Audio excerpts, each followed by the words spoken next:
शनिवार को शनि देव की पूजा करने से शनिदेव प्रसन्न होते हैं और भक्तों के कष्टों को दूर करते हैं। जिनकी कुंडली में शनि दोष हो या फिर शनि की साढ़े साती हो या ढैया हो, तो उनको शनिवार के दिन व्रत करना चाहिए और शनिवार का व्रत कथा पढ़नी चाहिए और सुननी चाहिए। शनिदेव के इस कथा का श्रवण करने से सभी कष्ट दूर हो जाते हैं और शनिदेव की कृपा प्राप्त होती है। चलिए शनिदेव जी की कथा शुरू करते हैं। एक समय की बात है, सभी ग्रहों में सर्वश्रेष्ठ होने को लेकर विवाद हो गया। वे सभी ग्रह सूर्य, चंद्र, मंगल, बुध, गुरु, शुक्र, शनि, राहु और केतु इंद्रदेव के पास गए। वे निर्णय करने में असमर्थ थे, तो उन्होंने सभी ग्रहों को पृथ्वी पर राजा विक्रमादित्य के पास भेज दिया, क्योंकि वे एक न्यायप्रिय राजा थे। सभी ग्रह राजा विक्रमादित्य के पास पहुंचे और अपने विवाद के बारे में बताया।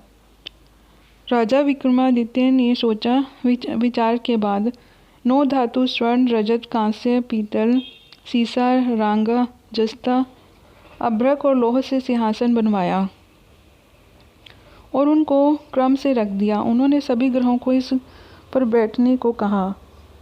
साथ ही कहा कि जो सबसे बाद में बैठेगा वह सबसे छोटा ग्रह होगा।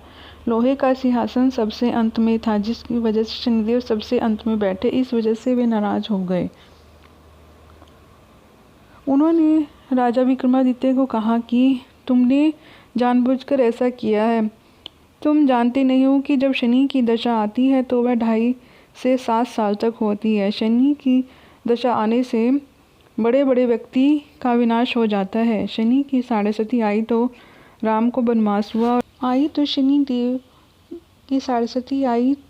को वनवास हुआ और रावण पर भी शनि की महादशा आई तो उसका सर्वनाश हो गया। अब तुम सावधान रहना। कुछ समय बाद राजा विक्रमादित्य पर शनि की महादशा शुरू हो गई।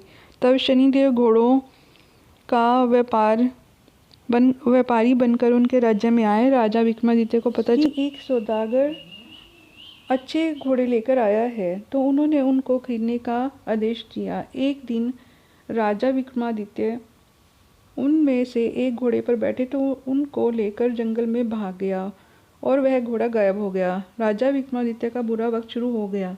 भूख प्यास से तड़प रहे थे, तो एक ग्वाले ने पानी पिलाया तो राजा ने उसे अपनी अंगूठी दे दी, फिर नगर की ओर चल दिए। एक सेठ के यहाँ पानी पिया। अपना नाम उज्जैन का वीका बताया। सेठ वीका को लेकर घर गया। वहाँ उसने देखा कि एक खूंटी पर हार टंगा है और खूंटी उससे निगल रही है। देखते ही देखते हार गायब हो गया। हार चुराने के आदेश से सेठ ने वीका को कोलवाल से पकड़वा दिया। वहाँ के राजा ने वीका का हाथ पैर कटवा दिए और नगर के बाहर छोड़ने का आदेश दिया। वहाँ से एक तेली गुजर रहा था। वीका को देखकर उस पर दया आई। उसने उसे बैलगाड़ी में बिठाकर आगे चल दिया। उस समय शनि की महादशा समाप्त हो गई। वीका वर्षा ऋतु में मल्हार गा रहा था। उस राज्य की राजकुमारी मनभावनी ने उसकी आवाज़ सुनी तो उससे ही विवाह करने की जिद कर बैठी। हार कर राजा ने बेटी का विवाह वीका के साथ कर दिया। एक रात शनिदेव ने वीका को स्वप्न में दर्शन दिए और कहा कि तुमने मुझे छोटा कहने का परिणाम देख लिया। तब राजा विक्रमादित्य ने शनिदेव से क्षमा मांगी और कहा कि उनसे जैसा दुख किसी और को न दे। तब शनिदेव ने कहा कि जो उनकी कथा का श्रवण करेगा और व्रत रखेगा उसे शनि दशा से कोई दुख नहीं होगा।